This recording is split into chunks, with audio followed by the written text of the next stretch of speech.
নমস্কাৰ আজি পুনৰ এটা নতুন বিষয়লৈ আপোনালোকৰ মাজলৈ আহিছো আৰু শাসন কালত ভাৰত তথা বিশেষকৈ অসমৰ পৰা কেনেদৰে ব্ৰিটিছ শাসকে লুটপাট কৰি লৈ গৈছিলে তাৰ কেইবাটা মাধ্যমত তেওঁলোকে লুটপাট কৰি লৈ গৈছিলে আৰ্থিক প্ৰাকৃতিক সম্পদ শ্ৰম আৰু সাংস্কৃতিক সম্পদসমূহ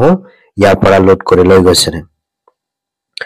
অৰ্থনৈতিক লুটপাটত ব্ৰিটিছ শাসন কালত ভাৰতীয় অৰ্থনীতিত সম্পূৰ্ণভাৱে তেওঁলোকে ধ্বংস কৰি পেলাইছিলে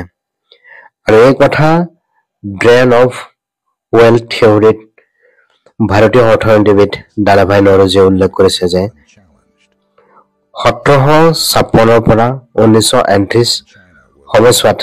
ব্ৰিটিছে ভাৰতৰ পৰা কমেও $45 ট্ৰিলিয়ন লৈ গৈছিলে আৰু সেই পৰিমাণটো হৈছে বৰ্তমানৰ যি পৰিমাণ $45 ট্ৰিলিয়ন তেওঁলোকে আমাৰ ইয়াত তেওঁলোকে কৰ নীতি আৰু শোষণ নীতিৰে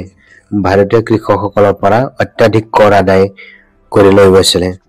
1770 চনৰ মহামাৰীৰ পিছতো ব্ৰিটিছে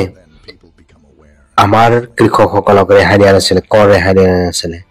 ভূমি আইন ব্যৱস্থাৰে জমিদাৰসকলক ব্যৱহাৰ কৰি গৰীব কৃষকসকলৰ পৰা অবৈধভাৱে ধন সংগ্ৰহ কৰিছিল ভাৰতীয় দ্ৰব্যৰ ওপৰত উচ্চ কৰ তেওঁলোকে প্ৰয়োগ কৰিছিল ব্ৰিটিছ সামগ্ৰীসমূহ বিনামূলীয়াভাৱে ইয়াত তেওঁলোকে লৈ আহিছিল আৰু আমাৰ জীৱৰ মূল্যৱান সম্পদ তেওঁলোকে ইয়াৰ পৰা লৈ গৈছিল 18 আৰু 19 শতিকাত ভাৰতীয় সকলৰ শিল্প তৈয়াৰ যিকোনো কাপোৰ খনিজ সম্পদসমূহ তেওঁলোকে ইয়াৰ পৰা লুট কৰি ধ্বংস কৰি দিয়া হৈছিল 1750 চনত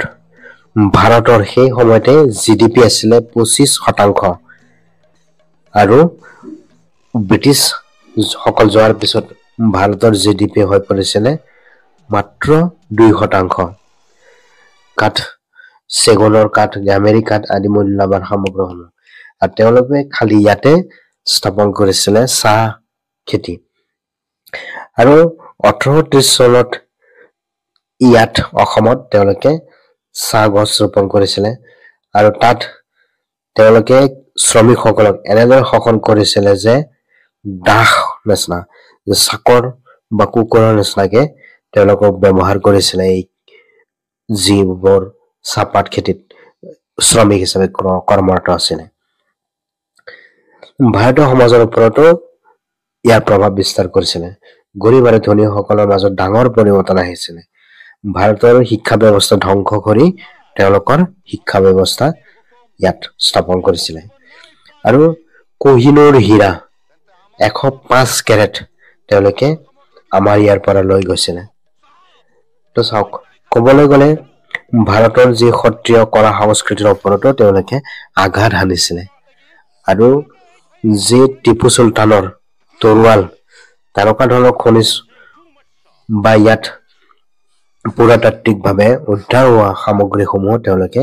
লণ্ডনলৈ লৈ গৈছিল $45 ট্ৰিলিয়ন আজিৰ হিচাপত যদিহে এই $45 ট্ৰিলিয়ন আমাৰ ভাৰতবৰ্ষ বা উত্তৰ পূৰ্বাঞ্চলত থাকিলেহেঁতেন